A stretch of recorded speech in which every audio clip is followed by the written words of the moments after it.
चलिए जी, good morning.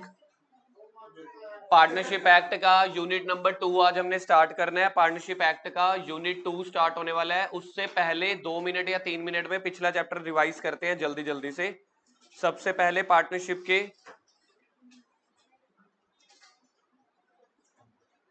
चलो जी, सबसे पहले पिछला रिवाइज कर रहे हैं। पार्टनरशिप क्या होती है, पार्टनर्स क्या होते हैं।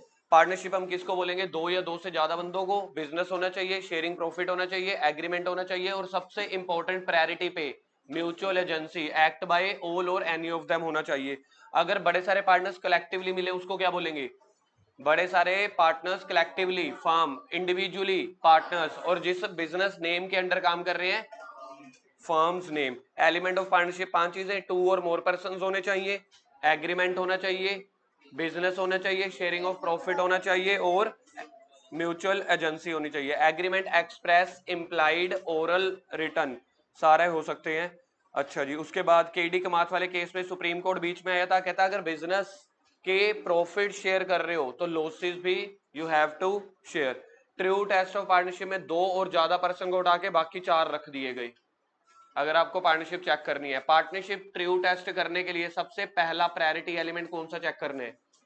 Mutual agency act by all और एनी ऑफ देम। क्या सिर्फ शेयर ऑफ प्रॉफिट करने से पार्टनरशिप बनती है कि नहीं बनती?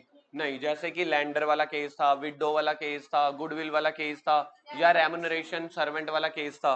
इसमें अगर आप पार्ट ऑफ प्रॉफिट शेयर कर रहे हो कि चल भाई मेरे प्रॉफिट का 10% तेरा, तो इसका मतलब वो पार्टनरशिप नहीं है। इसके ऊपर केस स्टडीज आ सकती हैं। उसके बाद डिफरेंसेस हैं, डिफरेंसेस आप लोग अपने आप पढ़ते रहना। डिफरेंसेस के बाद हमारे पास आया था काइंड्स ऑफ पार्टनरशिप। एक था partnership at will. Partnership at will में क्या बोला? जो फिक्स्ड नहीं है, जो पर्टिकुलर नहीं है, जो जर्नल नहीं है। जो पार्टनरशिप आप कर रहे हो अपनी मर्जी से लॉन्ग टर्म पीरियड के लिए कर रहे हो, वो पार्टनरशिप एट विल है। फिक्स्ड पार्टनरशिप क्या होती है? जो आप फिक्स्ड पीरियड 5 साल के लिए कर रहे हो। इसके अंदर एक बड़ी अच्छी लाइन थी, अगर आपने पार्टनरशिप किया है फिक्स्ड टाइम पीरियड के लिए, उसके बाद बताओ कवि क्या कहना चाहता है। अगर फिक्स्ड टाइम पीरियड खत्म होने के बाद भी पार्टनरशिप कंटिन्यू करना है तो वो फिक्स्ड पार्टनरशिप से हट के किस में? विल में कन्वर्ट हो जाएगी। पर्टिकुलर पार्टनरशिप किसी एक वेंचर या प्रोजेक्ट के लिए, जैसे बिल्डिंग बनानी है, डैम बनाना है, या कोई एक टास्क कंप्लीट करना है। और पार्टनरशिप जर्नल एवं ही, याद है पार्टनरशिप जर्नल क्या थी? एवं ही पार्टनरशिप विल के कंपैरेटिव में चल रही थी ये बिल्कुल। टाइप ऑफ पार्टनर्स में था एक्टिव और ऑस्टेंसिबल पार्टनर। इसमें ना मेनली मैंने आपको एक चार्ट बनवाना था, वो रह गया। ठीक है, वो बना के आप लोगों के साथ मैं शेयर कर दूंगा। अदरवाइज वो वाली बुक में आ गया होगा, वहीं से फोटो क्लिक करके मैं आपको भेज दूंगा। ठीक है, तो एक्टिव पार्टनर क्या लाइबल होता है थर्ड पार्टी के लिए? यस। प्रॉफिट शेयरिंग में हिस्सा मिलेगा? मिलेगा। जो बिजनेस में आएगा पार्ट में बिजनेस में हिस्सा लेगा।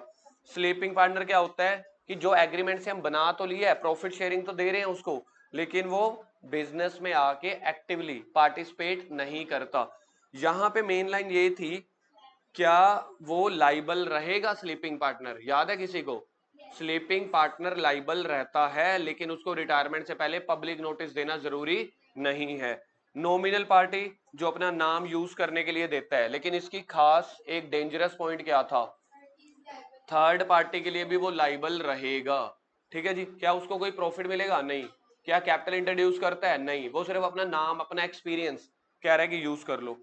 पार्टनर्स इन प्रॉफिट ओनली में सिर्फ प्रॉफिट में हिस्सा है, लॉस के लिए नहीं, लेकिन लाइबिलिटी कंटिन्यू रहेगी। इनकमिंग पार्टनर एडमिशन वाला, आउटगोइंग पार्टनर रिटायरमेंट वाला, और पार्टनर्स बाय होल्डिंग आउट या एस्टोपल वाला, ये इंपॉर्टेंट था। एक पार्टनर अपनी हरकतों से कहला रहा है। क्या कहला रहा है? मतलब मना नहीं कर रहा। एक्चुअली एक्ट ना इस वे में प्रेजेंट किया गया कि वो मना नहीं कर रहा कि मैं पार्टनर हूं। याद आया कौन से वाला केस था? हमजा वाला, जमील मामू वाला। वो कह रहा भाई साहब दे दो इसको सामान, दे दो, और सामने वाला ने ये मना ही नहीं किया, भाई मैं पार्टनर नहीं हूं मत दे। वो साथ में खड़ा था, सामान उठा रहा था, बिल तैयार कर रहा था, एक्टिवली पार्टिसिपेट कर रहा था। तो जो क्रेडिटर है, जो लेंडर है, ठीक है, और जो प्रोवाइडर है, उसको तो यही लगेगा ना कि दो बंदे हैं या दोनों पार्टनर हैं, जबकि एक्चुअल में एक था। लेकिन अगर आप पार्टनर नहीं हो, तो अगर आप मौके पे मना कर देते हो, यहां पे मैं चेंज कर रहा हूं अब कहानी, अगर वो बंदा मौके पे मना कर देता है, फिर बताओ फिर वो लाइबल भी होगा, गलत है। अगर वो मौके पे मना कर देता है कि मैं पार्टनर नहीं हूं, फिर वो लाइबल नहीं होगा, फिर वो पार्टनर्स होल्डिंग आउट हुआ ही नहीं।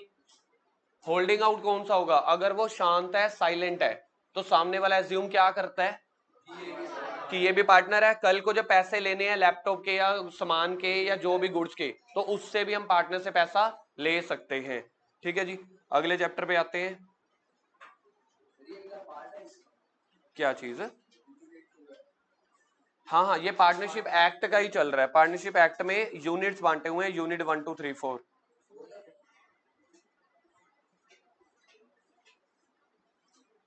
4 तक है, 3 तक है, देख लेना, पता चल जाएगा यार। Partnership 2, relation of partners, unit 2 partnership act. ठीक है जी, तो 2 4 5 मिनट में रिवीजन हो गई। बार बार आप लोगों को एक ही चीज बोल रहा हूं, हमारा थोड़ा सा स्पीड हमने मेंटेन करनी है, तो मैं क्लास में ज्यादातर लिखवा नहीं पाता। ठीक है, केस स्टडीज लिखवा नहीं पाता। मैं आपको पिछले कई दिनों से बोल रहा हूं कि आपने घर पे डेली एक एक या दो दो केस स्टडी की प्रैक्टिस करनी है। लो बीच में आएगा सीए फाउंडेशन क्रैक करने के। अगर आपको सीए फाउंडेशन क्रैक करना है, अकाउंट्स हो जाएगा देर सवेर, क्योंकि 2 साल से कर रहे हैं। मुश्किल होगी, आसान होगी, चीजें हो जाएंगी अकाउंट्स में, स्टेप मार्किंग मिल जाएगी। लॉ में स्टेप मार्किंग नहीं मिलने वाली। जब जजमेंट बेस आएगा क्वेश्चन, जैसे पिछला क्वेश्चन मैंने बताया होल्डिंग आउट वाला, ठीक है, क्या वो जो बंदा जो साइलेंट था वो लाइबल है कि नहीं है? आप जितना मर्जी प्रोविजन लिख के आ जाओ, जब कंक्लूजन में लिखोगे कि वो लाइबल नहीं है, तो क्वेश्चन गलत हो गया। क्योंकि एक्चुअल केस स्टडी में जो पार्टनर रिप्रेजेंटेटिव है, तो वो भी लाइबल होता है। आपने साइड में लिख लिया लास्ट में कंक्लूजन में कि वो लाइबल नहीं है, तो क्या आप स्टेप मार्किंग एक्सपेक्ट कर सकते हो? भाई उम्मीदें जो मर्जी करो, प्रार्थनाएं जो मर्जी करो, रियलिटी रहेगी जीरो। जबकि अकाउंट्स में आपकी बैलेंस शीट टैली नहीं हो रही, तब भी यू विल गेट 3 या 4 आउट ऑफ 6। समझ रहे हो? तो मैं बार बार कह रहा हूं, अकाउंट्स में आप 50 प्लस 60 प्लस ले जाओगे, मुझे पता है। लो में 50 60 मार्क्स आपको लाने पड़ेंगे, लड़ना पड़ेगा। और उस लड़ाई में आपको घर पे थोड़ी सी प्रैक्टिस करनी पड़ेगी। डेली एक एक दो दो केस स्टडी लिख के देखा करो। एक आधी अपने आप कर लो, एक आधी देख के लिख लो, तो ये प्रैक्टिस करते रहना। ठीक, कॉपी निकालो, इसमें बड़े सारे सेक्शन याद करने हैं, एक एक लाइन में लिखवाता चला जाऊंगा। ठीक है, कॉपी पे सेक्शंस लिखते चले जाएंगे। यूनिट 2, रिलेशन ऑफ पार्टनर्स, कि पार्टनर्स के रिलेशंस क्या है। मतलब चैप्टर का नाम रिलेशंस है, मेरे हिसाब से ड्यूटीज होना चाहिए था। राइट्स, ड्यूटीज, ऑब्लिगेशन, लाइबिलिटीज, ये सब चीजें होनी चाहिए थी, लेकिन इन्होंने बोला हुआ है रिलेशन ऑफ पार्टनर्स। बड़ी सारी चीजें दी हुई हैं, आ जाओ। सबसे पहले relation of partners to one another, page number 4.25, section number 9। ठीक है, कॉपी पे लिखते चले जाएंगे। सबसे पहले 2 3 लाइनें छोड़ देना, कितने सेक्शंस है एंड में लिखेंगे कि कितने सेक्शन से लेके कितने सेक्शन तक, यहाँ पे यूनिट 2 में आने वाला है। अभी फिलहाल मैं सेक्शन नंबर 9 लिखूंगा। ठीक है, general duty, section number 9 copy पे लिख लो। General duties of partners, general duties of partners. Exam में इस यूनिट में से, ठीक है, 2 3 अटेम्प्ट में से कभी एक आधी बार क्वेश्चन आता है, बहुत ज्यादा इंपॉर्टेंट नहीं है, लेकिन बीच बीच में से कई बातें अच्छी हैं। ठीक है, आपको पता चलेगा धीरे धीरे ना कि हाँ ये चैप्टर थोड़ा लीस्ट इंपॉर्टेंट है। ऐसा नहीं है कि एक्चुअली सीए में ना यही फर्क है, जिसको हम लीस्ट इंपॉर्टेंट सोचते हैं ना, हमारे अटेम्प्ट में आते ही वही है। सीबीएसई में क्लास +2 में हम यही देखते थे ना, पार्टनरशिप का चैप्टर है, रिटायरमेंट का है तो एडजस्टमेंट ऑफ कैपिटल आएगा, फंडामेंटल चैप्टर है पास्ट एडजस्टमेंट आएगा। जिसको हम बिल्कुल छोड़ के जाते हैं सीए में, वो भी आता है। ये बात याद रखना। तो इस वजह से ये चैप्टर थोड़ा सा कम इंपॉर्टेंट है, थ्योरी ज्यादा है, कॉन्सेप्ट कम है। ठीक है, तो पेपर के हिसाब से 10-20% इंपॉर्टेंट होता है, लेकिन हाँ ठप्पा कभी भी मार सकता है ये।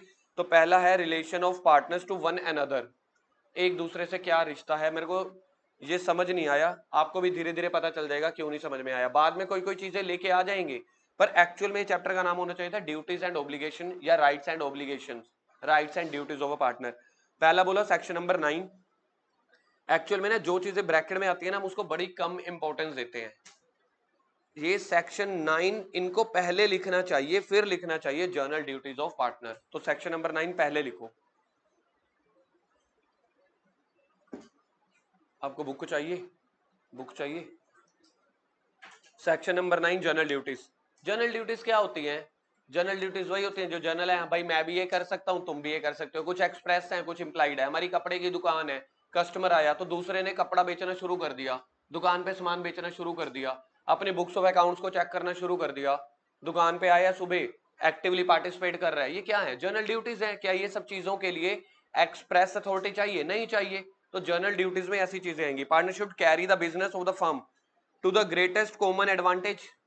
मतलब शब्द तुम्हें ऐसे ऐसे मिलेंगे, इसका मीनिंग कुछ नहीं है कि भाई साहब बिजनेस के लिए काम कर सकते हो। ग्रेटेस्ट पढ़ो, ग्रेटेस्ट कॉमन एडवांटेज यानी कि बिजनेस के लिए काम करना। Later they should render to any partner और legal representative full information of all things affective the firm. 3 partner थे, एक बंदा बैंक में गया। अब यार एक बात बताओ, इस पूरी पार्टनरशिप फर्म में अगर 3 चिंटू पिंटू हैं, आपको बिजनेस के लिए लोन चाहिए, दुकान छोड़ के क्या तीनों चले जाएंगे क्या? बताओ मुझे, आप लोग मुझे बताओ क्या करना चाहिए। अब जैसे नीचे हमारा एक रेस्टोरेंट खुला है, मेरे को तो उसके ओनर ही नहीं समझ आ रहे, 5-6 ओनर्स हैं, कभी कौन मिलता है कभी कौन। ठीक है, अब बैंक से लोन लेने जाना है, दुकान बंद करके 5 जाएंगे क्या? बताओ, आप लोग बताओ, कोई एक चला जाएगा। ठीक है, बैंक वालों ने बोला ये फॉर्मेलिटी पूरी कर दो, सबके पैन कार्ड, आधार कार्ड, बिजनेस का सर्टिफिकेट, लाइसेंस है ना, ये सब चीजें दे दो, आपको लोन मिल जाएगा। अब जो एक बंदा बैंक में गया, क्या आप ये कहोगे कि यार तुमने तो बैंक मतलब अकेले काम कर लिया, म्यूचुअल एजेंसी में काम नहीं किया? करेंगे ना। किसी बंदे को अकाउंट्स की जिम्मेवारी दे दी, किसी बंदे को बैंक जाने की। तो यही इन्होंने बोला कि later they should render to any partner या लीगल रिप्रेजेंटेटिव को फुल इंफॉर्मेशन। बैंक गए हो, बैंक वालों ने क्या क्या बोला है? क्रेडिटर के पास गए हो, उन्होंने कितने का माल आपको बोला है कि कम से कम इतना सामान लेना पड़ेगा, तो वो सारी इंफॉर्मेशन एक दूसरे को बताते रहना। A partner must observe the utmost good faith in dealing with other partner. कह रहे हैं अटमेस्ट गुड फेथ मतलब अच्छे से करना, प्रॉपर विश्वास के साथ करना, ऑनेस्टी के साथ करना, that is called utmost utmost good faith. अच्छे व्यवहार में, ऑनेस्ट वे में। All the partners are bound to render accounts to each other. जो भी दुकान के खाते बना रहा है, वही मैं आपको बात बोल रहा हूँ, 4 पार्टनर्स हैं। कोई एक बंदा हमारे में से कॉमर्स वाला है, वो कहता भाई साहब टैली मैं चला लूंगा, बैलेंस शीटें मैं बना लूंगा, जो अकाउंट्स का मेन हिसाब किताब रखना है कच्चे पक्के में मैं रख लूंगा। ठीक है, तो वो फिर बाकियों को बताएगा कि ऐसी ऐसी चीजें हैं। तो that is called general duty. को ज्यादा खास है नहीं, but some of the accounts are kept by one of them. वही मैंने चीज बोली यार, आप ड्यूटीज बांध लेते हो, एक बंदे को दे दिया कि तू अकाउंट संभाल लियो, तू बैंक के काम संभाल लियो, तू कस्टमर के काम संभाल लियो, तू क्रेडिटर वेंडर का काम संभाल लियो। प्राइमा फेसी, प्राइमा फेसी मतलब ऑन स्टार्टिंग, मतलब जो सामने से दिख रहा है पहली बार में, प्राइमा फेसी उसको बोलते हैं, स्टार्टिंग या on face. He would be the person to explain and give full information about them. सारी इंफॉर्मेशन वो बता देगा। In a transaction between partners for the sale and purchase of a share in the business, if one of them is better acquainted with the accounts than other, किसी एक को share market की accounts की ज्यादा knowledge थी बाकियों से, it is the duty to disclose all the material fact. चीज समझ में आ गई? आप लोग आए हो, क्या आप लोग मुझे रोज यहाँ पे आके बोलते हो सर हम आपके पास आए हैं, पढ़ने आए हैं, हमें पढ़ाओ? कि ये इम्प्लाइड है, तो हमारे में कॉन्ट्रैक्ट है ना, जो मुझे इंफॉर्मेशन है मैं आपके तक डिस्क्लोज कर दूंगा। तो पहला general duty, section number 9 copy पे लिखो, general duties of partner. Simply 1-2 लाइनें लिखवा रहा हूं। All partners are bound to act या disclose, all partners are bound to act और disclose all material fact, information, accounts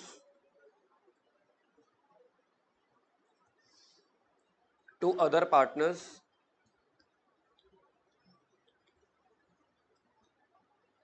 in utmost good faith. जितने sections हैं मैं तो आपको पता ही है, स्टार्ट तो कर देता हूं, मैं तो सारे लिखवा भी नहीं पाता।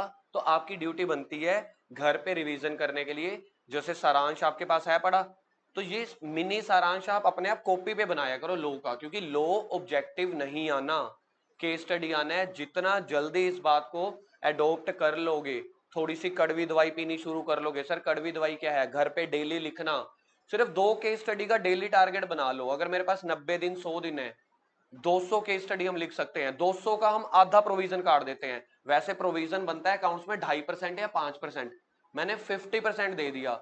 तो अगर आप तीन मतलब 100 दिन में 200 केस स्टडी की जगह आधा मैंने काट दिया 100 केस स्टडी लिख सकते हो, तो सोच लो आपकी तैयारी किस हद तक हो जाएगी। तो दैट इज कड़वी दवाई, कड़वीएस्ट दवाई है ये। तो आज से टारगेट बना के चलना, क्या एग्जाम तक आप 100 केस स्टडी लिख सकते हो। टारगेट 200 का है तो 150, 120, 130, ठीक है, बड़ा टारगेट है, नहीं अचीव होता, हमारा क्या टारगेट है, एक दिन का, एक दिन में 2 क्वेश्चन लिखने हैं, एक बड़ा लिख लो एक छोटा लिख लो। छोटा सर कैसे, ट्रू फॉल्स के वो 2-3 लाइनों का रीजन नहीं होता वो लिख लो। आपको प्रैक्टिस करनी है लिखने की, वही एडोप्ट हो जाएगी, वही पेपर में उतर जाएगी प्रैक्टिस। बाकी आपके ऊपर है, मैं डेली बताता चला जाऊंगा। ठीक है सर, हमें भाषण सुनना पसंद है, घर वाले भी सुनाते हैं।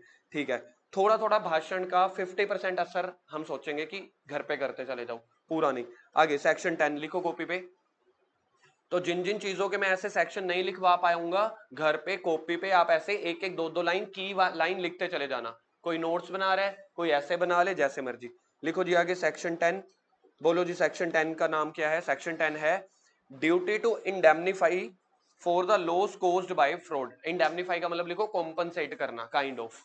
बड़े सारे मीनिंग मिलेंगे आपको, जो लिटरल एक मीनिंग निकलेगा मेन, कॉम्पनसेट।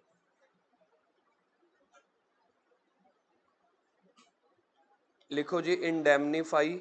आप लोग पूरा नाम लिखना है तो पूरा लिख देना, मैं क्रक्स वर्ड लिख रहा हूं, आप लोगों ने कॉपी पे पूरा सेक्शन लिखना है जैसे वो लिखा हुआ है हेडिंग। तो indemnify the loss in case of fraud.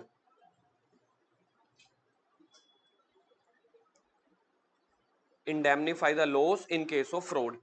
Title से आपको क्या लगता है कि कौन इंडेमनीफाई कर रहा होगा किसको? टाइटल से एक बार के लिए क्या आपको लगता है कि अगर पार्टनर ने कोई फ्रॉड फ्रॉड किया, ठीक है, और उसकी वजह से बिजनेस को लॉस सफर करना पड़ा, बिजनेस के अंदर अल्टीमेटली अकाउंट्स में हम सीखते हैं सेपरेट लीगल एंटिटी है।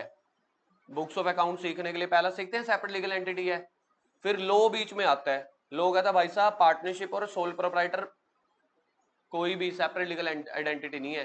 तो अकाउंट्स वाले टीचर का और लॉ वाले टीचर का, या अकाउंट्स वाले टीचर का और बीएसटी वाले टीचर का आपस में क्लैश हो जाता है। टीचर ने पहले दिन कसम खिलाई थी कि बिजनेस एक सेपरेट लीगल एंटिटी है, बिजनेस अलग है, वो अलग है। लोग कह रहा भाई है नहीं। रीजन क्या है? कंपनी के लेवल पे तो सेपरेट लीगल एंटिटी अकाउंट्स में भी चलता है और लॉ में भी चलता है, लेकिन लेकिन लेकिन पार्टनरशिप या सोल प्रोप्राइटर के केस में अकाउंट्स को स्टडी करने के लिए, बुक्स ऑफ अकाउंट्स के नेट प्रॉफिट, ड्रॉइंग, कैपिटल निकालने के लिए तो हमें पहले दिन से सोचना पड़ता है अकाउंटिंग में कि दोनों सेपरेट लीगल एंटिटी है, उस हिसाब से कैपिटल लायबिलिटी बन जाती है। लेकिन अगर उसके पीछे देखोगे अल्टीमेटली काम कौन कर रहा है? ओनर। ओनर की तो दुकान है, आप ये थोड़ी कह सकते हो owner is different from the मतलब बिजनेस। अल्टीमेटली तो वही है ना। सेम ऐसे पार्टनरशिप फर्म में भी कौन काम कर रहे हैं? वही 3-4 पार्टनर्स। तो क्या वो सेपरेट लीगल एंटिटी है? नहीं है, लॉ की नजरों में। तो लॉ की अकाउंट्स की नजरों में जब अकाउंट्स बनाने हैं तब है, लॉ की नजरों में अगर आपको पीछे पकड़ना है तो पार्टनर क्या बोल देंगे? पार्टनर्स तो बोल देंगे भाई साहब सेपरेट लीगल एंटिटी, यानी कि कंपनी की नजरों में कॉर्पोरेट वेल, कॉर्पोरेट वेल। नहीं भाई, उस टाइम पे कॉर्पोरेट वेल को लिफ्ट करना पड़ता है। तो अल्टीमेटली ये क्या है? किसी एक पार्टनर ने लॉस किया, पूरे बिजनेस को लॉस हुआ, बिजनेस के बिहाफ पे अल्टीमेटली लॉस किसको हुआ? पार्टनर्स को। तो क्या पार्टनर्स दूसरे का फ्रॉडुलेंट एक्ट, टॉर्चर सहेगा? क्या नहीं सहेगा, ये है पॉइंट। तो सेक्शन 10 कह रहा है पार्टनर्स कमिटिंग द फ्रॉड। पहली लाइन से क्लियर हो गया मेरे हिसाब से 90% पहले 4 शब्दों से क्लियर है point. Partners committing the fraud in the conduct of the business must make good the loss sustained by the firm by his misconduct.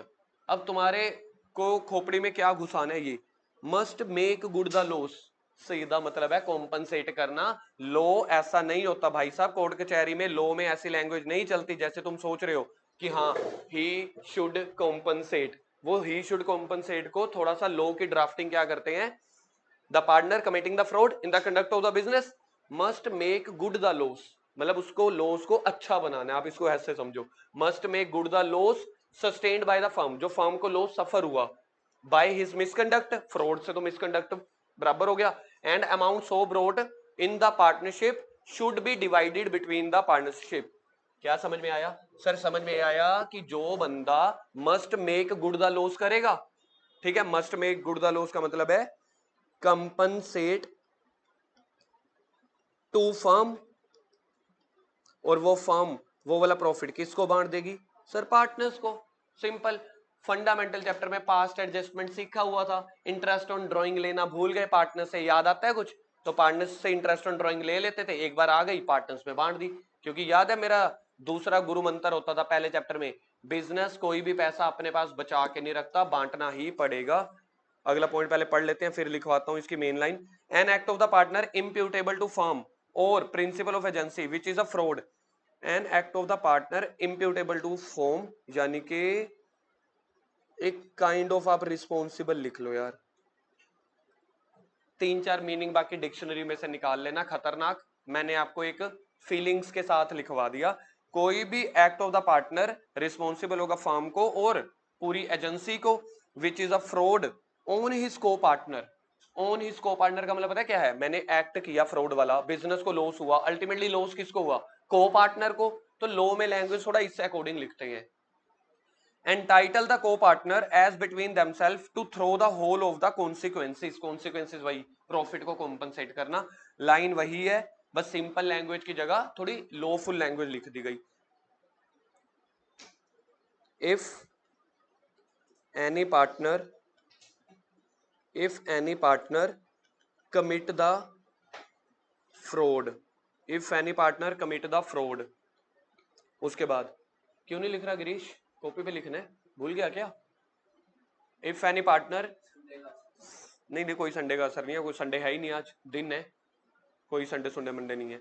If any partner commit the fraud, उसके बाद बिजनेस सफर को ही बोलते हैं sustained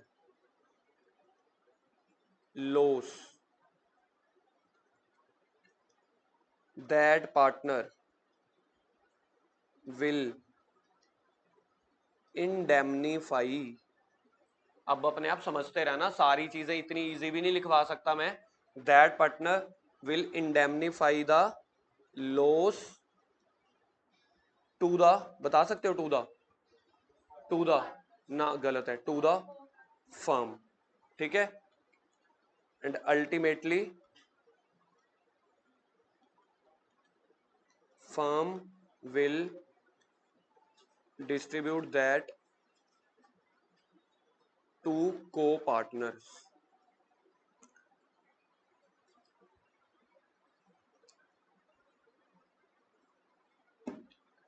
बात समझ में आती है, बात समझ में आती है। ये सेक्शन कौन सा है, 10। सेक्शन 10 में क्या हो रहा है, कमिटिंग द फ्रॉड।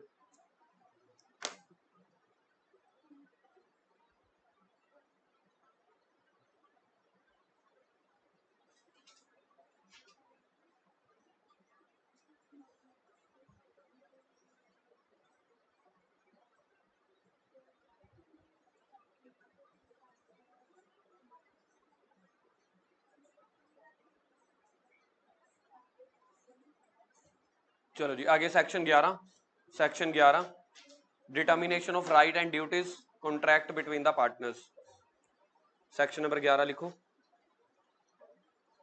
लिखो जी आगे सेक्शन नंबर 11। आप ना एक काम करते रहना, जैसे जैसे मैं सेक्शन की 1-2 लाइनें लिखवा रहा हूँ ना, 2-3 लाइनें 4 लाइनें किसी को अपने लिए छोड़नी है, कोई डायग्राम बनाना है, चार्ट बनाना है, जैसे हम वो ऐसे ऐसे करके बनाते हैं, या कोई एग्जाम्पल कीवर्ड लिखना है, तो 1-1 2-2 3-3 लाइनें अपने हिसाब से छोड़ते जाना अगर आपको नीड पड़ेगी, ठीक है जी। सेक्शन 11, सेक्शन 11 का नाम क्या है, determination of right and duties of partners by contract. लिखो जी, rights and duties, rights and duties in case of contract, मतलब इनका कॉन्ट्रैक्ट बना हुआ है तो क्या राइट्स एंड ड्यूटीज रहने वाली हैं, rights and duties in case of contract. तो अगर मैं सिंपल प्राइमा फेसी बोलूं, प्राइमा फेसी मतलब जो ऑन स्पॉट मुझे पता चलता है पहली बार बोलने में, उसको बोलते हैं प्राइमा फेसी। एक होता है कंक्लूसिव, कंक्लूसिव मतलब सारा कुछ छानबीन करके, प्राइमा फेसी मतलब ऑन स्टार्टिंग। तो प्राइमा फेसी से क्या पता चलता है, जो कॉन्ट्रैक्ट में लिखा हुआ है वैसा ही करेंगे, अगर कॉन्ट्रैक्ट में नहीं लिखा हुआ तो पार्टनरशिप एक्ट 1932 अप्लाई कर देंगे, ठीक है। जैसे इंटरेस्ट ऑन कैपिटल नहीं देना, अगर कॉन्ट्रैक्ट में लिखा है तो देना है। इंटरेस्ट ऑन लोन याद है 6% पर एनम, ठीक है जी। अगर एक्ट में लिखा हुआ है कॉन्ट्रैक्ट में तो 12-15 भी चल सकता है। ये वाली सारी चीजें इस चैप्टर में आएंगी। Subject to provision of this act, कह रहे हैं subject to provision of this act, अगर एक्ट में कुछ लिखा हुआ है तो वैसा फॉलो करना। The mutual right and duty of the partner may be determined by the करो जी पहला, may be determined by the contract. ये तो हमारी ट्रू टेस्ट ऑफ पार्टनरशिप में भी आया था, एलिमेंट ऑफ पार्टनरशिप में भी आया था, बात तो वही है ना। तो बताया किसने था? सेक्शन नंबर 11 ने बताया था। बिटवीन द पार्टनर कॉन्ट्रैक्ट क्या हो सकता है? एक्सप्रेस और इंप्लाइड। कुछ नई चीज आई है? कुछ नहीं आई। Such contract may be varied by the consent of all partners. Main चीज ये है कंसेंट ऑफ ऑल पार्टनर्स, और वो कंसेंट भी एक्सप्रेस और इंप्लाइड हो सकती है। कुछ नया नहीं है। Agreement in restraint of trade. Restraint का मतलब बताना यार किसी को अगर पता हो, ऐसे ही फ्लो के साथ भी प्रॉपर वोकैबुलरी या मीनिंग। नहीं, प्रेजेंस नहीं। रिस्ट्रेंट का मतलब होता है रोक रुकावट, रोकना। ठीक है, एग्रीमेंट इन रिस्ट्रेंट, रोक रुकावट लिख सकते हो या रोकना लिख सकते हो आप इसको। रिस्ट्रेंट मतलब रोक रुकावट, रोकना। Note with standing anything contained in section 27 of Indian contract act. ये शब्द आज तुम्हें पहली बार मेरे को लगता है, ये पहले आया है, लॉ में आया है, कंपनीज एक्ट में भी नहीं आया था। कभी किसी ने कभी सुन रखा हो, वैसे सीए वालों ने इंटर में जाके सुनते हैं। Note with standing anything contained, इसका मतलब होता है कहीं कुछ भी लिखा हो। तो यहां पे इन्होंने कहीं किसका बोला है? कहते हैं section 27 of Indian contract act में अगर कुछ भी लिखा हुआ है। वैसे note with standing anything contained का मतलब होता है कहीं कुछ भी लिखा हुआ है। ठीक है, इन सेक्शन 27 सच कॉन्ट्रैक्ट में प्रोवाइड दैट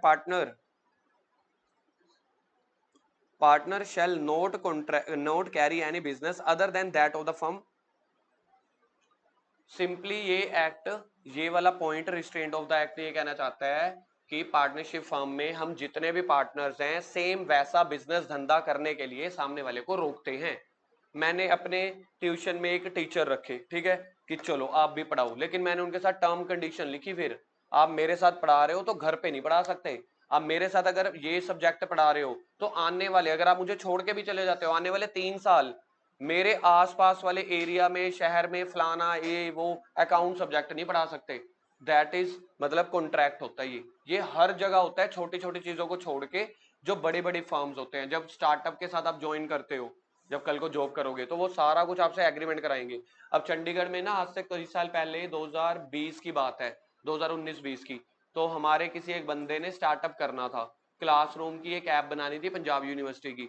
तो उन्होंने सीए एज मुझे हायर किया था, लेकिन उन्होंने पहले मुझसे नॉन डिस्क्लोजर एनडीए साइन करवाया था मुझसे। मुझे आज भी याद है, वो हमारी मीटिंग हमारे पीजी में हुई थी, फ्लैट में 3-4 घंटे मीटिंग चली थी, उन्होंने एग्रीमेंट साइन करवाया था, एनडीए बोलते हैं उसको। आप खुद सोच के देखो सर, इसकी कोई और एग्जांपल बताओ। धुरंधर मूवी आई, ठीक है, आदित्य था डायरेक्टर था, उससे पहले उसकी 2-3 मूवीज चोरी हुई हैं। चोरी कहने का मतलब ये है कि एक डायरेक्टर आया, उसने किसी हीरो को स्टोरी बताई, उस हीरो को स्टोरी पसंद आ गई, कहता है यार स्टोरी बहुत बढ़िया है, मूवी 500 करोड़ कमाएगी। इस डायरेक्टर के साथ नहीं करता, उसने पर्सनल अपने खुद के बिहाफ पे कर दिया। ठीक है, तो ये सारी चीजें हमेशा एनडीए के तहत चलते हैं, नॉन डिस्क्लोजर एग्रीमेंट, ये हर जगह चलते हैं। ठीक है, तो यही चीज है कि हमारे प्लान किसी और को मत बता देना।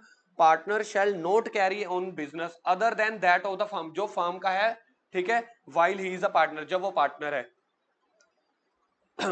उसके बाद भी वही चीजें लिखी हुई है, partnership is a relation eminently depending on the consent of the parties, not only for existence but for the terms of the agreement. आप सिर्फ यही नहीं कह रहे बिजनेस चल रहा है, ठीक है, बढ़िया है, आपको मेन यहाँ पे लाइन ये लिखी हुई है, for the terms of agreement, जो हमारा एग्रीमेंट बनाना है उसी टर्म के साथ कंसिस्टेंट रह के, ठीक है, जो उसका मेन नेचर है, पर्पस है, उसको फुलफिल करना है। सिंपल, इसकी करक्स लाइन ऊपर खत्म हो चुकी है सही मायने में, बाकी सारी वोकैबुलरी है वो आपको पूरी करनी है।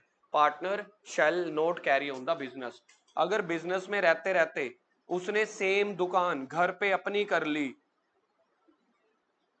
सेम दुकान घर पे अपनी कर ली, तो पार्टनर्स उसके ऊपर केस कर सकते हैं। यानी कि या तो तुम पार्टनरशिप फर्म में आके काम करो या फिर घर पे जाके काम करो अपना पर्सनल। लिखो सेक्शन 11 का,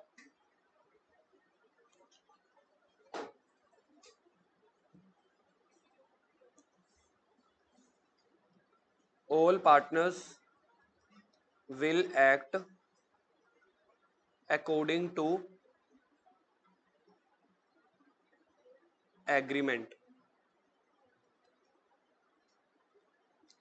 if no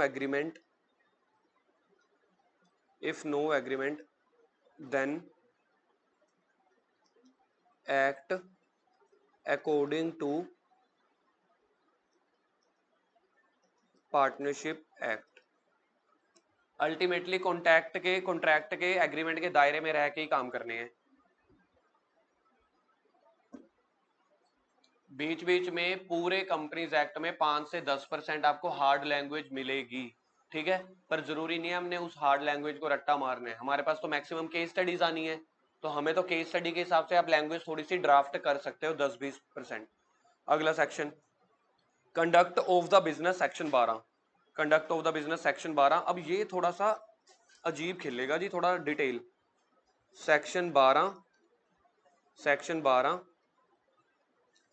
conduct of the business, business को कैसे चलाना है, काम करना है। इसके अंदर A B C D E अलग अलग चलेंगे, जैसे ए बी सी डी अलग अलग चलेंगे, फिर इसकी डिटेल आगे आएगी। क्या हुआ? उठा लो कोई ना। तो सबसे पहला कंडक्ट ऑफ द बिजनेस कैसे चलना है, subject to contract between the partner. अगर तो आपका कॉन्ट्रैक्ट हुआ पड़ा है तो अकॉर्डिंगली काम करो। फर्स्ट लाइन क्या लिखी हुई है, subject to contract between the partner, मतलब कि अगर कॉन्ट्रैक्ट हुआ पड़ा है तो follow your contract. Partnership act हमें उसके ऊपर लिबर्टी देता है कि आप अपना कॉन्ट्रैक्ट फॉलो करो, ठीक है, सब्जेक्ट टू कॉन्ट्रैक्ट, कॉन्ट्रैक्ट को ध्यान में रख के। अदरवाइज क्या चीजें हैं, every partner right to take part in the conduct of the business, बंदे आएंगे दुकान में हिस्सा लेंगे। Attend diligently to the duties, अपनी अपनी ड्यूटीज निभाएंगे, बिजनेस में हिस्सा लेंगे, ठीक है। ऑर्डिनरी मैटर में जितने भी काम होंगे सारे काम मेजोरिटी से डिसाइड होंगे जी। मेजोरिटी से डिसाइड समझते हो ना यार, ए से मान ले, बी से, सी से। इन केस अगर फिर भी कोई चीज चेंज करनी है, अगर बिजनेस में कोई चेंज करना है तो फिर सभी पार्टनर से कंसेंट लगेगी। इन सभी की डिटेल आने वाली है, याद रखना। ये 5 हेडिंग्स हैं आपकी। ये सेक्शन नंबर 12 का ए है, सेक्शन 12 ए, सेक्शन 12 बी, सेक्शन 12 सी। तो टोटल 5 कंडक्ट हैं। पहला बिजनेस में पार्टिसिपेट करना, दूसरा अपनी ड्यूटीज डिलीजेंटली निभाना, तीसरा any difference arising to the ordinary matter connected with the business, कोई डिफरेंसेस आते हैं तो मेजोरिटी से सोल्व कर लेना। सभी पार्टनर के पास ओपिनियन राइट है अपना ओपिनियन पेश करने का, but no change may be made in the nature of business. अगर पूरे बिजनेस की कोई सी नेचर को चेंज करना चाहते हो तो कंसेंट ऑफ ऑल पार्टनर चाहिए। कौन सा रेजोल्यूशन लगेगा, यूनैनिमस रेजोल्यूशन। यूनैनिमस रेजोल्यूशन का मतलब होता था 100% एग्रीमेंट, 100% लोग एग्री करें। चौथा एक्सेस इंस्पेक्ट सारी बुक्स ऑफ अकाउंट्स को, और अगर किसी पार्टनर की डेथ हो जाती है तो फिर उनको एक्सेस देना, या मतलब जो बुक्स ऑफ अकाउंट्स की कॉपी उनको प्रोवाइड करना। ये 5 हैं। डिटेल अब शुरू होएगी। जितने भी ये 5 पॉइंट थे, ठीक है, ऊपर लिख के देखते हैं। आप ऐसा फ्लो चार्ट बना लो, जैसे मर्जी बना लो। सबसे पहला क्या था, 12A, right to take part in the business. Right to, एक काम करते हैं ना यार, आप इसको कैसे लिख सकते हो, चलो डायग्राम आपको समझ में आ गया, ABCD है, मैं उसके बाद सिंपल वैसा सा ही लिखवा रहा हूं। फिर सेक्शन 12 का ये राइट टू, क्योंकि बीच में अगर मेरे को कुछ लाइन लिखनी है फिर मेरे को ऐसे वाली एरो बनानी पड़ेगी।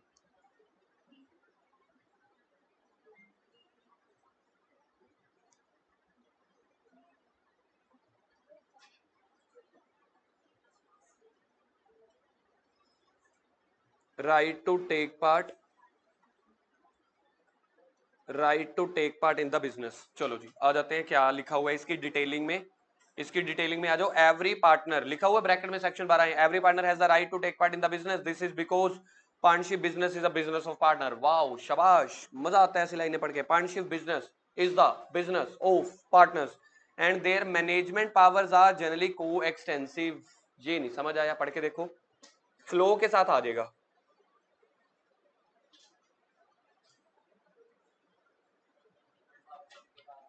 हाँ, मतलब सारे बंदे आएंगे, बिजनेस में पार्टिसिपेट कर सकते हैं। जो मैनेजमेंट पावर है वो को एक्सटेंसिव है, वो भी साथ साथ चलेगी। पढ़ के देखते example. Now suppose this management power of the particular partner is interfered. एक बंदे की पावर में इंटरफेयर किया गया। हे नीच प्राणी, ऐसा बाकी पार्टनर्स बोल रहे हैं कि तू ये काम नहीं कर सकता, हैज बीन रॉन्गफुली प्रिक्लूडेड। एक होता है इनक्लूडेड, एक होता है प्रिक्लूडेड। तो समझ गए, इंक्लूडेड मतलब जोड़ना, प्रिक्लूडेड मतलब उसको निकालना, हटाना। From participating therein. मुझे बताओ ये सही है या गलत है, बताओ मुझे। एक बंदे को हटा दिया गया कि तू भाई दुकान में नहीं आके काम कर सकता, गल्ला नहीं खोल सकता, कंप्यूटर नहीं चला सकता, बुक्स ऑफ अकाउंट्स नहीं लिख सकता। ठीक है कि गलत है? थोड़ा कॉन्फिडेंस से बोल सकते हो ठीक है या गलत है? गलत है। क्यों? क्योंकि पहली लाइन में क्या लिखा हुआ है? Every partner has the right ना।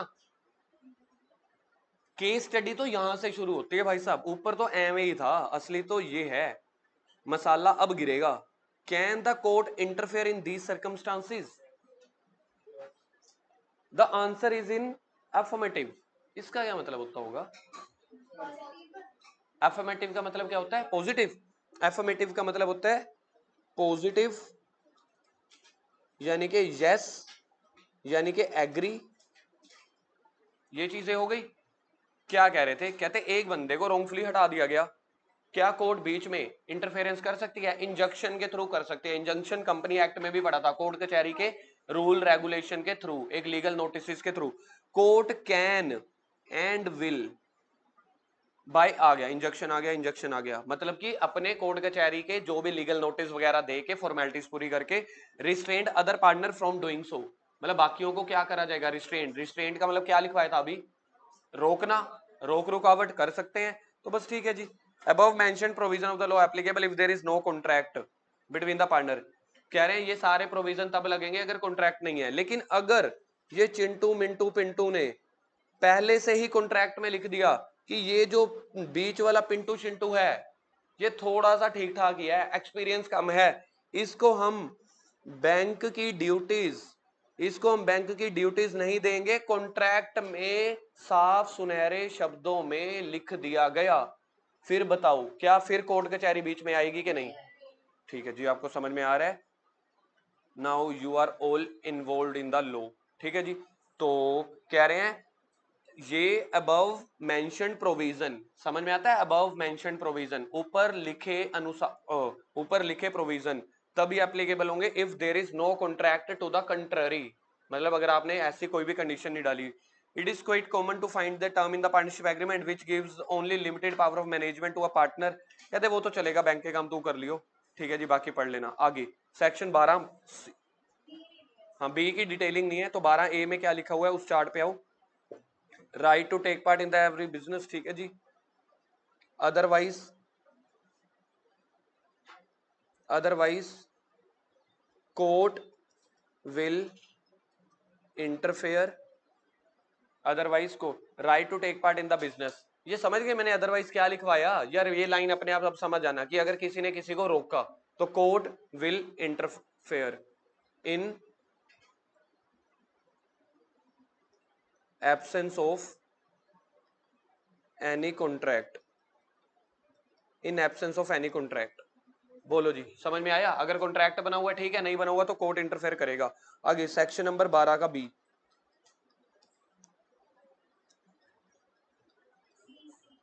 नहीं नहीं, पहले बी लिख तो रहे हैं ना, उसकी डिटेल नहीं है तो क्या है? मैं तो यहाँ पे पूरे सेक्शन लिखवा रहा हूँ ना। सेक्शन 12 का बी, 12B याद है किसी को?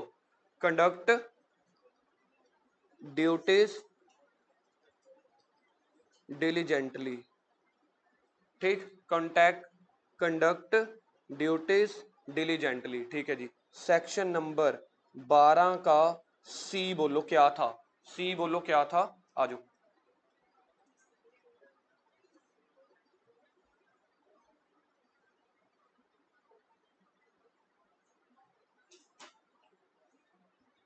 यही है, राइट टू बी कंसल्टेड। यहाँ पे ये लिखा हुआ है, जबकि वहां पे लैंग्वेज कुछ और थी ना। अच्छा बट ठीक है, मेजोरिटी ऑफ द पार्टनर हम क्या लिखे? कंसल्टेड ही लिख देते हैं। Right to be, right to consult या right to be consulted, active voice passive voice कुछ भी लिख लो। सर आपको इंग्लिश आती है? हाँ बट आज मैं सीख के आया था। राइट टू कंसल्ट या right to be consulted, majority will prevail. अब प्रीवेल समझ जाओगे या कुछ इजी शब्द लिखवाऊं? मेजोरिटी विल प्रीवेल मतलब मेजोरिटी ही डिसाइड करेगी, ठीक है। If changes in firm required, अगर आपको फर्म को ही चेंज करना है, then not majority, then all partners consent, then all partners consent is mandatory, सिर्फ मेजोरिटी से, सिर्फ मेजोरिटी से, लिख क्यों नहीं रहे, सिर्फ मेजोरिटी से, ऐसा तो आपको नींद आ जाएगी, इस सिर्फ मेजोरिटी से काम नहीं चलेगा। Jasnoor is expecting, sir DPP share कर देना, okay.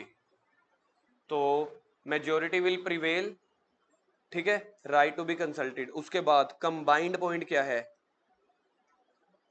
Every partners opinion, every partners opinion is relevant या मैंडेटरी, सभी पार्टनर का ओपिनियन पेश किया जाएगा।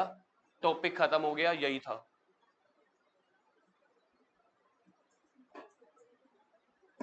टॉपिक मतलब 12C खत्म हो गया, बुक्स बंद कर दी ना लाइक को।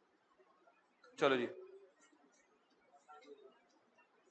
चल भी चल, जल्दी बढ़ो। वेयर एनी डिफरेंसेस अराइज, कह रहे हैं कई अगर डिफरेंसेस की हिंदी बोलो जल्दी, क्या बोलते हैं अपन? लड़ाई नहीं है, ये केड़ी हिंदी हुई?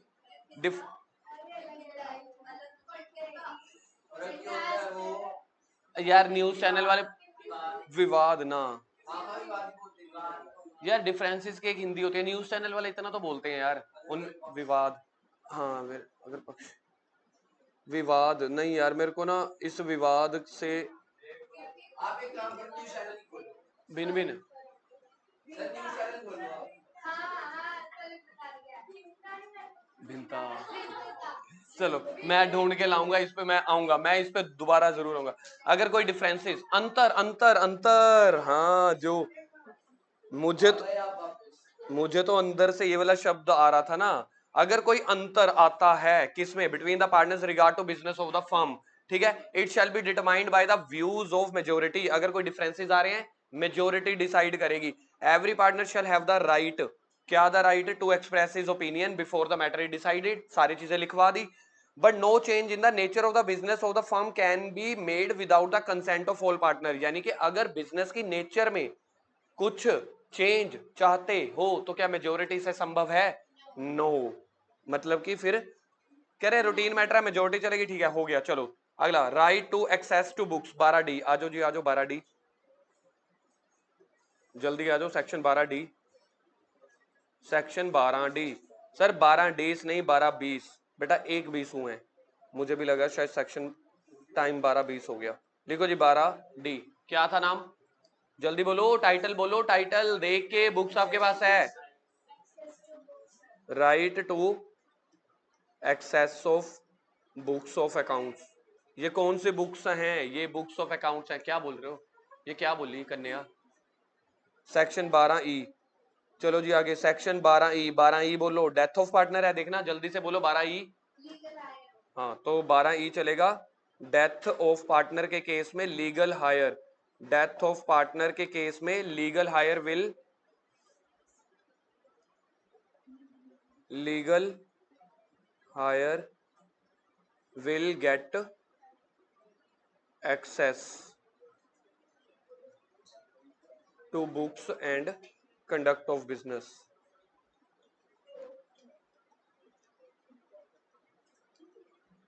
सेक्शन 12D में बोला गया हर पार्टनर को बुक्स ऑफ अकाउंट चेक करने का अधिकार मिलेगा। सेक्शन 12E में बोला गया किसी पार्टनर की डेथ हो गई, ठीक है, तो उसके लीगल हायर वगैरह को वही सारे बुक्स ऑफ अकाउंट्स के बिजनेस के अधिकार मिलेंगे। पढ़ के देखते हैं क्या है। वेदर एनी पार्टनर एक्टिव और स्लीपिंग, मेन शब्द ये आया है, मेन शब्द ये आया है, एक्टिव और स्लीपिंग। यहाँ पे अगर कुछ याद रखने लायक है तो स्लीपिंग पार्टनर, केस स्टडी में अगर फंसे तो स्लीपिंग से फंसेंगे। क्या स्लीपिंग पार्टनर को बुक्स ऑफ अकाउंट देखने के राइट होते हैं? बिल्कुल होते हैं। वो सिर्फ एक पब्लिक नोटिस देने के लिए लाइबल नहीं होता।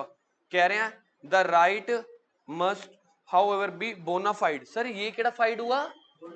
ये कौन सा फाइड हुआ? बोनाफाइड मतलब किसी को पता है?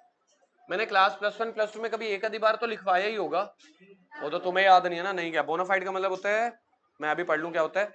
राइट मस्ट, हाँ बोनाफाइड, बोनाफाइड मतलब जेन्युइन, रियल, जेन्युइन या रियल। थोड़ा सा और एक्सपेंड करना चाहते हो, रीजनेबल। ये भावनाओं के साथ है रीजनेबल, जेन्युइन और रियल इसका लिटरल मीनिंग होता है। उसके बाद राइट लीगल हेयर, ठीक है 12 ही कह रहे अगर किसी पार्टनर की डेथ हो जाती है तो उसके लीगल पार्टनर्स को सारे अधिकार मिल जाएंगे। हो गया। सेक्शन कौन कौन से हुए? सबसे पहले आ जाओ भाई आ जाओ।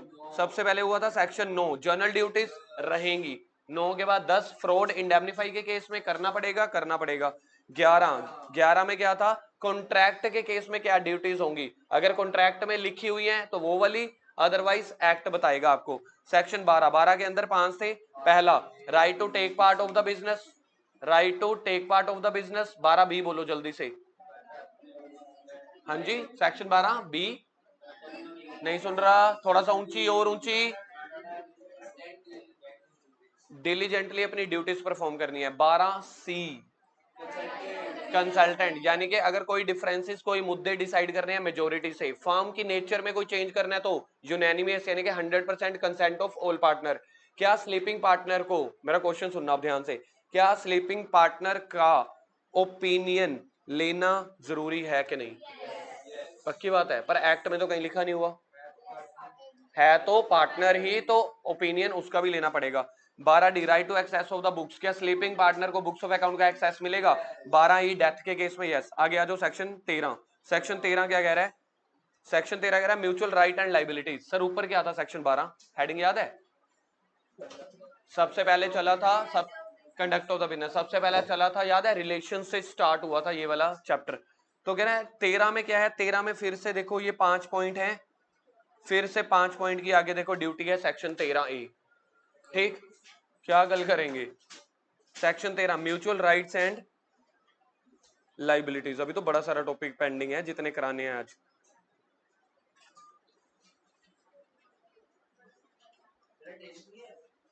है section 13 mutual rights and liabilities.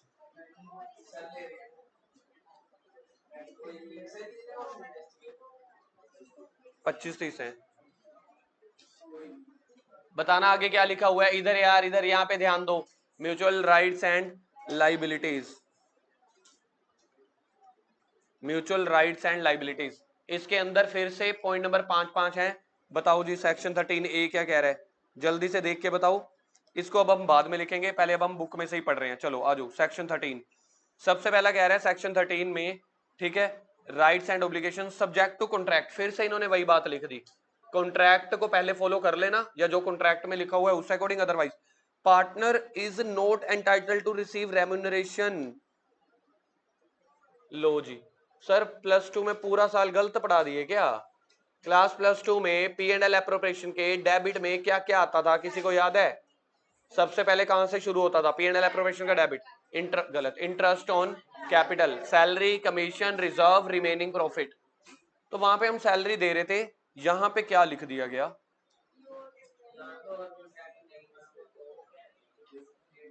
यानी कि यहां से अगर आपको पढ़ना है और सच में लो सीखना है तो यहां से वो स्टार्ट हो रही है, subject to contract between the partners. In case अगर कॉन्ट्रैक्ट में तो हम लिखाए हैं कि भाई साहब प्रॉफिट में से सैलरी देनी पड़ेगी, तब तो दोगे।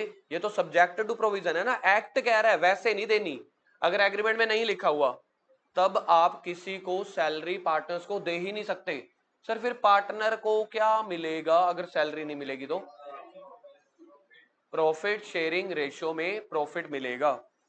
पलक इधर आओ आगे, नंदनी पीछे वाले बेंच पे जाओ, डिस्टरबेंस क्रिएट हो रही है पिछले 2-4-5 मिनट में। आधा घंटा पढ़ने का मतलब ये थोड़ी है कि क्लास खत्म हो गई सीए फाउंडेशन की। संडे का मतलब ये थोड़ी है कि दिन नहीं है, दिन तो वही है 24 घंटे। जल्दी आगे आओ। इधर आओ, इधर इधर बिल्कुल अगले पहले बेंच पे। नहीं अगम, इनको इधर बुलाया, तेरे को बाहर भगाऊंगा। चलो जी, पॉइंट नंबर 1, पॉइंट नंबर 1 कह रहा है partner is not entitle to, Nikunj पढ़ना है कि बाहर भेजूं? बता जल्दी बता, टाइम नहीं है यार, रिकॉर्डिंग खराब होती है मेरी। पढ़ना है ना? Point number 1, a partner is not entitle to receive remuneration, यानी कि पार्टनर को कोई भी सैलरी मिलेगी नहीं, ऐसा कोई राइट नहीं है। एक्ट में लिख दिया, एक्ट में नहीं, कहां पे? कॉन्ट्रैक्ट में लिख दिया तब मिलेगा। दूसरा कह रहे partners are entitled to share equally profit, share equally profit and contribute the loss. तो पॉइंट नंबर 1 में साथ साथ हेडिंग बनाते चले जाते हैं, नो सैलरी। पॉइंट नंबर 2 में पीएसआर, पीएसआर इक्वल, ये हमने बहुत बार पढ़ा हुआ है, कम से कम 100 बार पढ़ के आए हैं क्लास +2 में। पॉइंट नंबर 3 कह रहे हैं where a partner is entitled to interest on capital subscribed by him, such interest shall be paid only out of profit, interest of capital only from profit. Sir बाकी कहां से दे सकते हैं? बाकी यानी कि लोन लेके, बैंक से, कैपिटल में से, कहीं से नहीं। अगर आप इंटरेस्ट ऑन कैपिटल देना चाहते हो, इंटरेस्ट ऑन कैपिटल, तो सिर्फ और सिर्फ आउट ऑफ प्रॉफिट देना पड़ेगा। चौथा, अगर आपने कोई लोन दिया है, लोन के ऊपर इंटरेस्ट ऑन लोन का रेट बता दो, interest on loan 6% per annum, यही दे सकते हो। सर ये तो +2 वाली चीजें हैं, तभी तो पहले हम कंपनीज एक्ट और ये कर रहे हैं, ठीक है, क्योंकि ये वाली चीजें ठीक है। आगे धीरे धीरे जब एक्ट आएंगे ना, अलग एक्ट, वो तो वाहियात होंगे, वाहियात। आप कहोगे यार क्या ही है, इससे बेटर पार्टनरशिप एक्ट के लिए और कंपनीज एक्ट के लिए इज्जत बढ़ जाएगी आने वाले महीनों में। ये भी के साथ तो फिर भाई साहब सीए भी वाहियात है ना? किसी ने नहीं कहा था ट्यूशन आओ सीए ज्वाइन करो, सीए करो, पढ़ाई करो, किसी ने तो +1 2 पढ़ने के लिए भी नहीं कहा था। तो इधर ध्यान दे, नहीं तो भगाना पड़ेगा। Firm shall indemnify a partner in respect of payment made and liability incurred by him. क्या पता चल रहा है ये क्या है? पढ़ के देखना। पॉइंट नंबर 5, ये +2 में कभी नहीं पढ़ा हमने।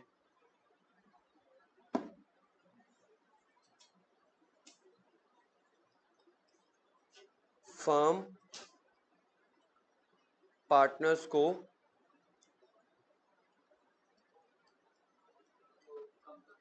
Indemnify the expenses. मैंने अभी गिरीश को बोला यार एक काम कर, कैलकुलेटर खराब हो गया मेरा, नीचे से जाके कैलकुलेटर लेता। गिरीश ने अपने पैसों से 500 रुपए का कैलकुलेटर ले लिया। क्या अब मुझे एज अ बिजनेस सामने वाले पार्टनर को पैसे देने पड़ेंगे? तो ये वो पॉइंट है, ठीक है, कि अगर कोई खर्चा किया किसी पार्टनर ने बिजनेस के बिहाफ पे, तो business will indemnify those expenses, पर बिजनेस के दौरान होने चाहिए। लेकिन अगर मैंने गिरीश को बोला गिरीश कैलकुलेटर के बीच में ना एक चिप लगी हुई है, उसके बीच में चिट्टा चिट्टा पाउडर होगा, ठीक है, वो छुपा के लेके आइयो, क्या उस कंडक्ट में भी, क्या वो ऑर्डिनरी बिजनेस का कंडक्ट हुआ? नहीं, इलीगल बिजनेस हो गया। अगर बीच में कोई ड्रग्स या कुछ भी इलीगल मटेरियल है, ठीक है, तो उसमें इंडेमनीफाई नहीं करूंगा मैं। ओके जी, तो पॉइंट नंबर 1 पढ़ते हैं, सेक्शन 13A। सेक्शन 13A के कॉपी पे मैं नहीं बनवा रहा, एक एक लाइन पे घर से बना के आना, कल कॉपी चेक होगी। तो no partner is entitled to receive any remuneration, पहले ही बोल दिया गया भाई साहब कोई सैलरी नहीं मिलेगी। In addition to share of profit, सिर्फ प्रॉफिट मिलेगा, जितना मर्जी प्रॉफिट कमाओ, करोड़ों कमाओ, आपस में बांट लो। सैलरी भी तो प्रॉफिट में से मिलनी है ना, तो आप प्रॉफिट कमाओ, रिमेनिंग प्रॉफिट के रूप में बांट लो। कह रहे हैं this rule can always be valid, आप बदल सकते हो, एक्ट में लिख दो एक्सप्रेस करके, या तो एक्सप्रेस एग्रीमेंट से, या अब आएगा नया by course of dealing. Course of dealing का मतलब होता है implied, in which event the partner are entitled to remuneration. तो या तो आप एक्ट में एक्सप्रेस या इंप्लाइड करके डाल सकते हो कि चलो सैलरी दे देंगे।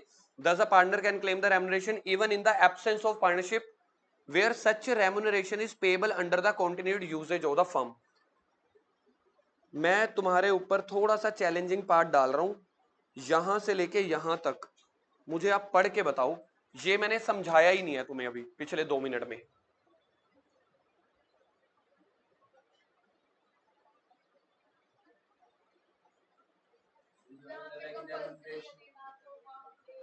जहां पे कंपलसरी है देना, और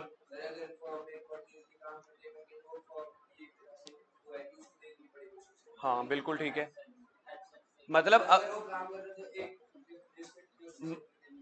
रिस्पेक्ट के एंगल से कस्टम, मैं बताता हूँ, हाँ ठीक बोल, नहीं नहीं नहीं, यहाँ पे एथिक उथिक कोई काम नहीं करते भाई, यहाँ पे काम करता है, कह रहे हैं अगर अगर यहाँ पे एब्सेंस ऑफ पार्टनरशिप डीड है, ठीक है, पार्टनरशिप डीड यानी कि एग्रीमेंट नहीं है, पार्टनरशिप डीड नहीं है, तो क्या सैलरी देनी है?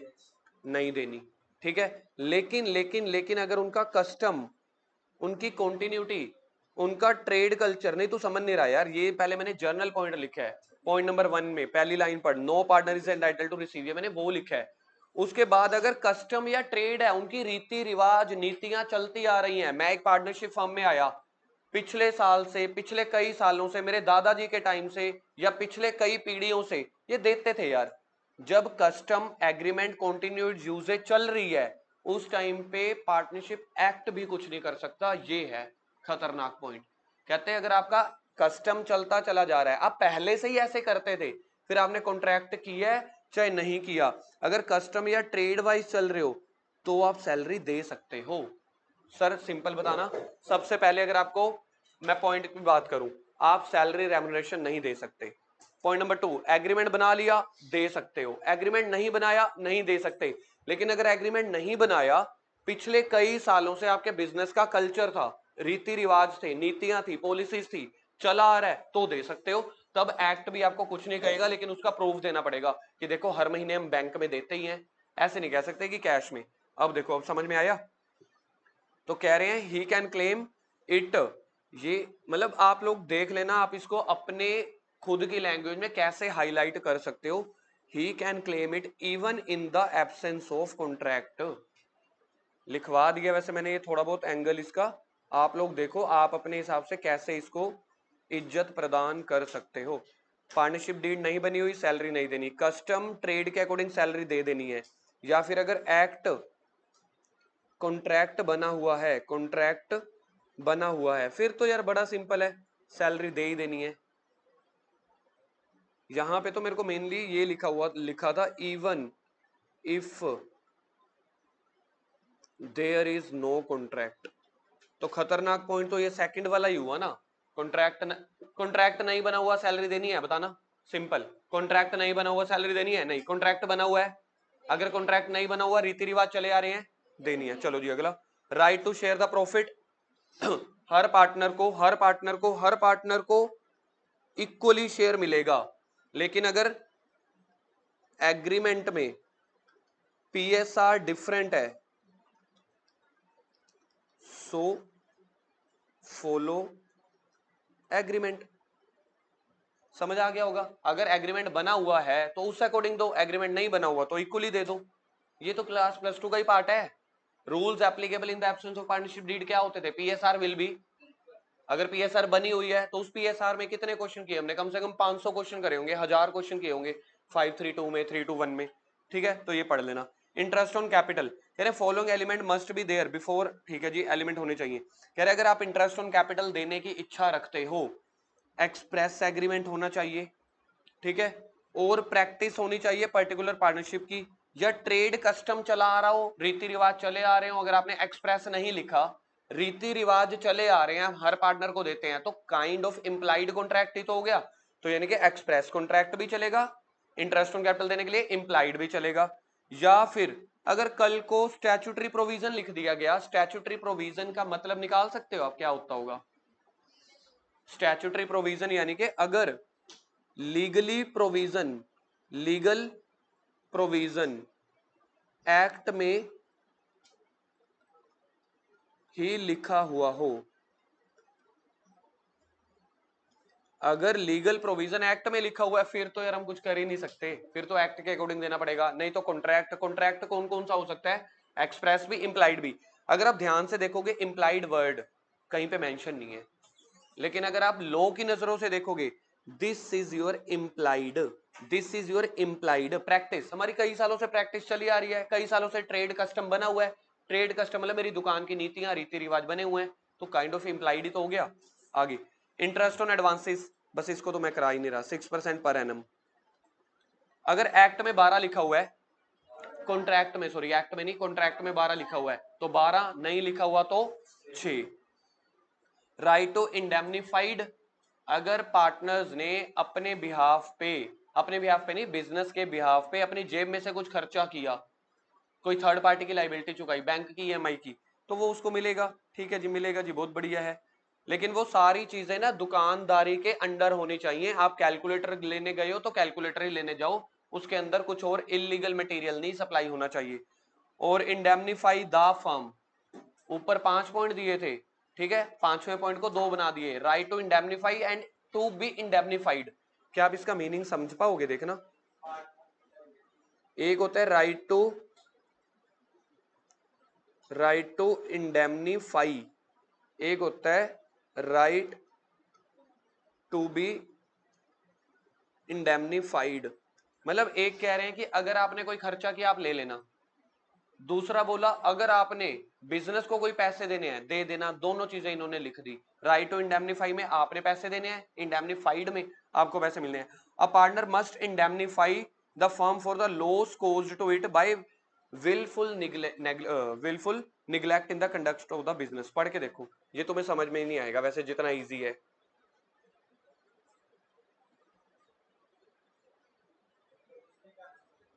मुझे बताओ पॉइंट नंबर 6 में सिंपली अगर मैं क्रक्स पूछूं, क्रक्स नहीं, यहां पे मैं आपसे एक क्वेश्चन पूछ रहा हूं, इस केस में लॉस किसको हुआ है, लॉस किसको हुआ है इज इक्वल टू फर्म को। लॉस क्यों हुआ है,